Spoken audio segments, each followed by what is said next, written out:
Southeast Asia is made up of 11 different countries, and a lot of the tourists that come to this region every single year come to Thailand, and a lot of people return to Thailand after being there many times before. In this video, I'm going to explain exactly why tourists choose to come to Thailand instead of the neighboring countries, despite them seemingly being very similar on paper.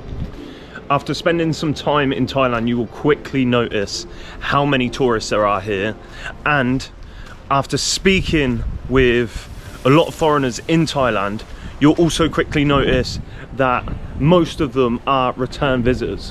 They come here on holiday each year, they have emigrated here, or they come for extended breaks and spend half their year here, half their year somewhere else. Now, there are nearly 200 countries on Earth, yet it's only a handful of countries that people mostly travel to, with Thailand being one of them. In fact, Thailand being one of the most visited places on planet Earth.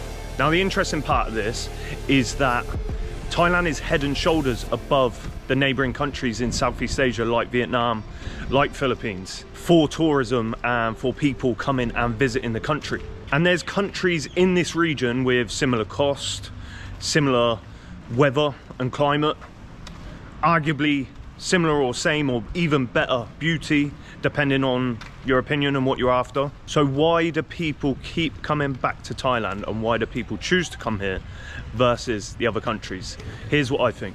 Thailand is like East meets West. You've got everything you want from back home, but you are never going to be far away from looking around and thinking, wow, this is worlds apart than from anywhere back home. I mean, this is one of the things I think people love so much about Thailand, is there's just so much to fill your senses. It's like sensory overload. When you first ever come here, I wish I could experience Southeast Asia and Thailand for the first time again. When you first get here, I fell in love with it straight away.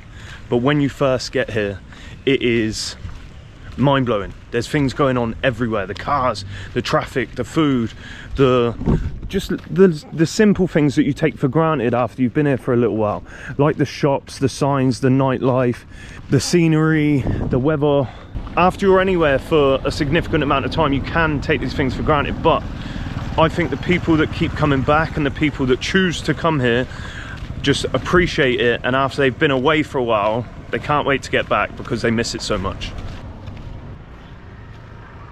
Now, I'm not shitting on any other country here. I love traveling around in all forms. But one of the big things that puts me off about neighboring countries, i.e. the Philippines, I plan to go to the Philippines next year. I'm looking forward to it. I've wanted to go for years, but I've always put it off just because getting around seems a little bit more complex. You have a lot more islands that you need to either catch a boat to, catch a plane to, and I don't really know where to start. And I think for a big portion of the people coming to Thailand, it's a lot more easy, or a lot easier to navigate your way around, or at least figure out initially. People might tell me I'm wrong on that, that's cool, but my experience, having looked into going to the Philippines multiple times and ending up back in Thailand or Vietnam or somewhere else, Philippines has always put me off because I know there's going to be so much planning, and also I don't like them little planes.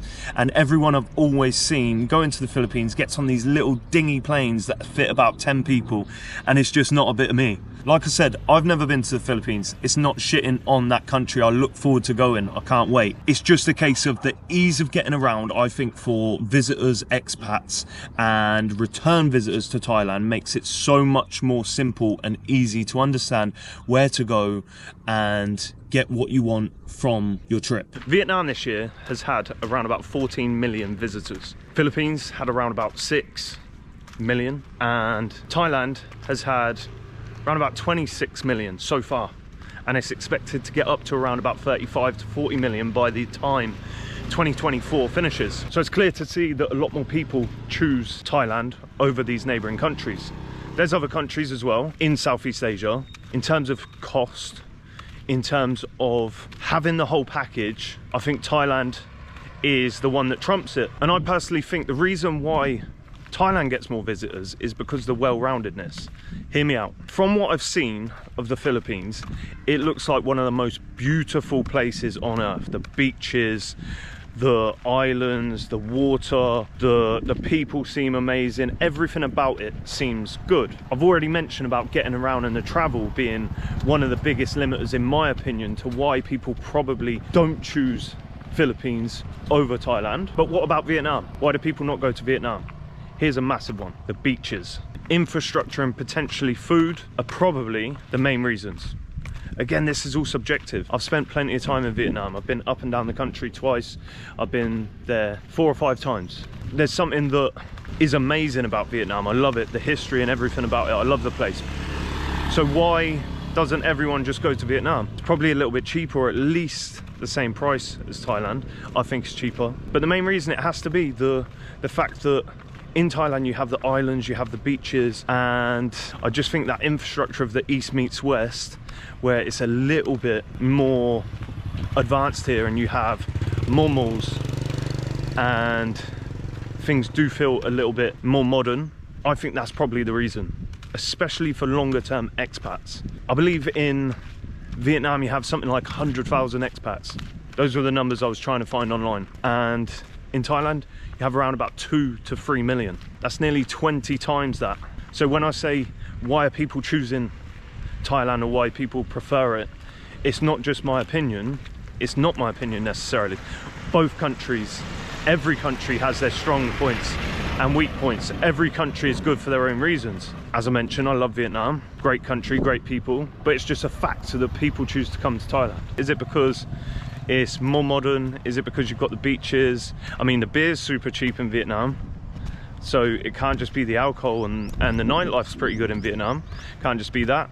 Philippines, I've heard the nightlife's amazing. I've heard everything about the Philippines that people have told me has pretty much across the board always been good, but they've said there's just a little something, they don't know why, but they prefer Thailand. Anybody that's been to Philippines, I'm keen to hear what you think of this. All right, pal. I think you're meant to be in there, aren't you? Holy fuck. What does he want? I've never seen a cow run like that in my life. Unless he's coming to try get his boy. Jesus. So we've got to a new spot. Look at that, man. So beautiful. Perfect time of the year, perfect time of the evening. Now you've probably heard of Delhi belly, India, Bali belly, Bali. I don't know if there's any other bellies, but they are common. It's not too rare to get sick in Thailand. You definitely hear of it. I've been sick here, but it's very rare, especially if you're eating from the right places. Whereas I've been sick in Vietnam a couple of times. I've got toothache, bad toothache in Vietnam. Whether it was because of the food there or something I drank, I don't know. And I know a lot of other people have said the same. Food hygiene here is different to the West. Takes some getting used to. But in comparison to the neighbouring countries, not all of the neighbouring countries, some of the neighbouring countries, it's definitely better and easier to eat with trust and faith that you're not going to get sick. Then we've got the countries in the south. So we've got Singapore, Malaysia and Indonesia in particular, which is what I'm going to touch on now. Most people that come from Western countries, if they go to Indonesia, they tend to go to Bali. Maybe they stretch out to Lombok or Borneo, maybe. But generally speaking, they will go to Bali, especially if they're looking to move there longer term. That's because Bali is one island in Indonesia, one small island. It's very accepting, it's very welcoming, and again, it's got a lot of the things I mentioned that Thailand has, like in terms of home comforts, the nature, the landscape, all of that. But it's one small island, so it only has capacity for a certain amount of people. Why don't as many people travel to other parts of Indonesia? Well, I would probably say it's because of the different religious or cultural ways of life that make it a little bit harder to integrate if you are from the West. Thailand is that East meets West. And again, it's not shitting on Indonesia. I've been there, I love the place, I plan to do some more traveling there next year. But there will inevitably be some differences about the way you travel, the way you live, and the way the locals live versus Thailand. Malaysia is the second on the list of tourism arrivals in Southeast Asia, and I could actually see it increasing in the near future. Having been there recently and looked into it a little bit more, it's got a lot to offer, and for one reason or another, in the UK particularly, it's not exactly encouraged as a super popular tourism destination. So in the future, I could actually see Malaysia becoming more and more popular and potentially even competing with Thailand at some point. But right now, it's still a little bit behind, and Thailand is still by far the more popular tourism destination in this region. 60% of people that come to Thailand are return visitors. 6 out of 10 people that arrive in Thailand have been here before and are coming back again. The main reasons I think that is, I've chatted about in this video. Keen to hear your opinion. Every country I've been to in Southeast Asia, I have loved, and I love this part of the world. It's my favorite part of the world by a country mile. But if you were to list all the countries together and do a tick list for what most Westerners and most tourists want, I would just probably argue the reason why Thailand gets so many more visitors than the neighboring countries is because if you had 10 points on that list and Thailand ticked 10, maybe the others would just tick 8 or tick 9 or tick 7. And because of that, when people compare them and choose where they want to travel to, Thailand usually trumps it and wins. Now I'm buzzing next year to tick off more countries in this region.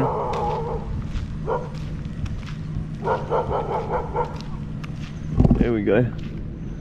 One thing that I definitely don't love about Thailand is the stray or the soy dogs. That's not even a stray dog, I don't believe. I think that's a dog that's either a guard dog or belongs to a house, but that is not a strong suit here, and I've been chased by a couple, never been bit. I know people that have.